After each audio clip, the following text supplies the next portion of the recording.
At about this time, Herod, the regional ruler, heard what was being said about Jesus. He said to his servants, "This has to be John the Baptizer, come back from the dead. That's why he's able to work miracles." Herod had arrested John, put him in chains, and sent him to prison to placate Herodias, his brother Philip's wife. John had provoked Herod by naming his relationship with Herodias adultery. Herod wanted to kill him, but he was afraid because so many people revered John as a prophet of God. But at his birthday celebration, he got his chance. Herodias' daughter provided the entertainment, dancing for the guests. She swept Herod away. In his drunken enthusiasm, he promised her an oath anything she wanted. Already coached by her mother, she was ready.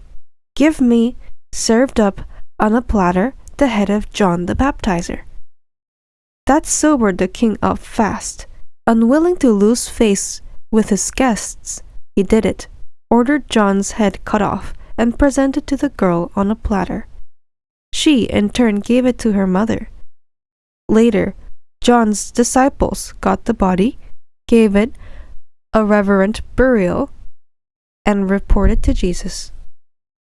When Jesus got the news, he slipped away by boat to an out-of-the-way place by himself, but unsuccessfully. Someone saw him, and the word got around. Soon, a lot of people from the nearby villages walked around the lake to where he was. When he saw them coming, he was overcome with pity and healed their sick. Toward evening, the disciples approached him. "We're out in the country, and it's getting late. Dismiss the people so they can go to the villages and get some supper." But Jesus said, "There's no need to dismiss them. You give them supper." "All we have are 5 loaves of bread and 2 fish," they said. Jesus said, "Bring them here." Then he had the people sit on the grass. He took the 5 loaves and 2 fish, lifted his face to heaven in prayer, blessed, broke, and gave the bread to the disciples. The disciples then gave the food to the congregation. They all ate their fill. They gathered 12 baskets of leftovers. About 5,000 were fed.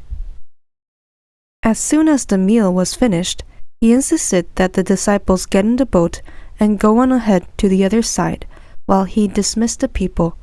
With the crowd dispersed, he climbed the mountain so he could be by himself and pray. He stayed there alone, late into the night.